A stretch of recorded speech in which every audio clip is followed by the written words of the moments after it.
کہ آپ اس کو بند کر کے کسی کو دے دیں تالا لگا کے. اگر آپ یہ نہیں کر سکتے تو آپ اتنا بڑا اکنامک ایجنڈا جس کی آپ بات کر رہی ہیں اکنامک مینجمنٹ کی, وہ کیسے فیصلے کریں گے؟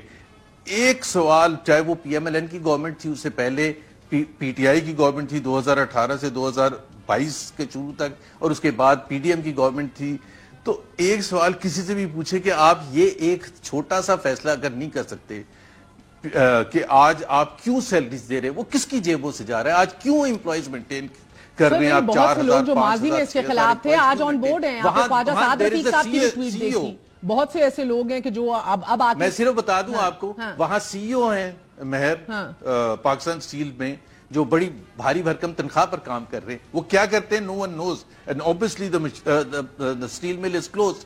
وہاں سی ایف او ہیں جو پچھلے 10 سال سے سی ایف او, وہی سی ایف او ہیں, وہ بھاری بھرکم تنخواہ لے رہے ہیں. ادھر پھر سینئر مینجمنٹ ہے, وہ کیا کرتی ہے کیا نہیں کرتی ہے, آڈٹ کس چیز کا ہوتا ہے, بکس کون مینٹین کرتا ہے. ٹھیک ہے, مگر نمبر 1 کیا یہ بھی آپشن ہے کہ حکومت تھوڑے سے شیئرز لے کے رکھ لے, اگر سندھ حکومت اتنی ہی خواہیں کہ اسٹیل ملز کا کوئی ان کے پاس ہونا چاہیے ان کا کردار اس میں, شیئرز لے لیں. ادروائز, اور سیکنڈ اہم سوال سر, فقط 2 انویسٹرز منظر عام پر آئے ہیں پی آئی اے کے اندر دلچسپی دکھاتے ہوئے, ایون $5,000 فی تھی. کیا بات ہے, why is nobody interested in buying PIA? Why nobody is interested in buying PIA despite the fact کہ اس کی جو میجر لائبلٹیز ہے وہ کور بزنس سے تو نکال لی ہیں, جو کور بزنس اب بیچنے کے لیے جا رہے ہیں, اور اس کے باوجود جو ہے اتنا انٹرسٹ نہیں آیا, اس کی وجہ سے وہ ظاہر ہے اس کی ڈیٹ بھی ایکسٹینڈ کی گئی ہے. PIA was always going to be a very difficult task.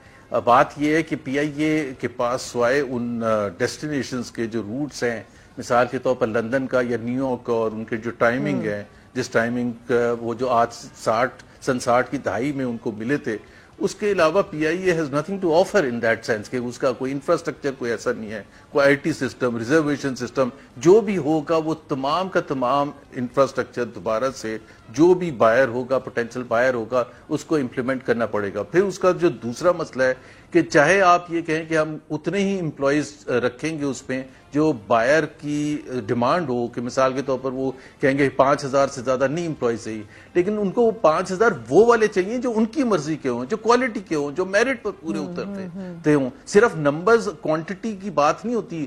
مجھے پتا ہے کہ وہ پوٹینشیل بائر یہ ڈیمانڈ کرتا ہے کہ بھئی مجھے تو اس میں سے شاید 10 سے زیادہ اور چاہیے ہی نہیں, مجھے تو وہ والے 5,000 چاہیے جو میں اپنی مرضی سے رکھوں.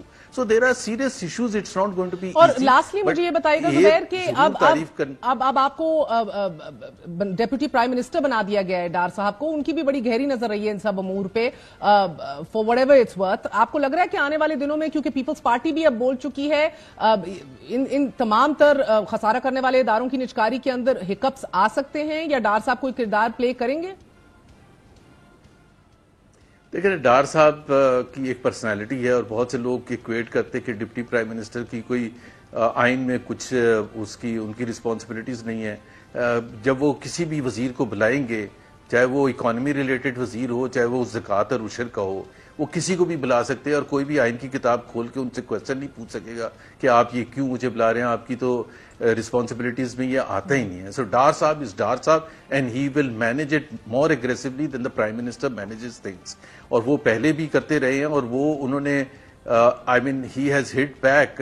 جو سب لوگ یہ سمجھے تھے کہ ڈار صاحب is done and he is a spent force, تو وہ واپس آ گئے اور وہ فائنینس کے اوپر آ کے بیٹھ گئے, اور وہ بالکل کریں گے, عمل دخل کریں گے, وہ رہ ہی نہیں سکتے اس کے بغیر. وہ اسی وجہ سے ڈپٹی پرائم منسٹر بنے, اس لیے نہیں بنے کہ ان کو پروٹوکول اور چاہیے. پروٹوکول کی بھی بات ہوتی ہے, وہ بھی سب کی خواہش ہوتی ہے, میری اور آپ کی بھی ہے, لیکن that is not what he was lacking. وہ فارن منسٹر تھے, سینئر منسٹر تو اس حساب سے تھے, تو ان کو میرا خیال ہے سب سے پہلے کرسی ملتی تھی, کار بھی سب سے بڑی ملتی تھی, لیکن وہ he wants to have a major influence on policy making in the Pakistani government in every area, چاہے وہ منسٹری آف انڈسٹریز ہو, پرائیویٹائزیشن ہو, فائنینس ہو, پلاننگ ہو, انرجی ہو, پاور ہو, جو بھی ہے. اینڈ آپ دیکھ لیں گے کہ وہی رن کریں گے اور وہی مینیج کریں گے, اور اس کی وجہ سے مشکلات میں اضافہ ہوگا, کمی نہیں ہوگی. لوکنگ ایٹ ہز پاسٹ, وہ جس طرح سے, اور وہ 10 اور کمیٹیز کے چیئرمین بھی بنیں گے اسی ڈپٹی پرائم منسٹر کے بدلے میں. تو مشکلات میں اضافہ ہوگا, لوگوں کے پاس ٹائم نہیں ہوگا, منسٹرز پیچھے بھاگ رہے ہوں گے, فیصلے رکے رہیں گے. So I think it's a very poor decision. بہت بہت شکریہ. محمد زبیر احمد صاحب موجود ہے.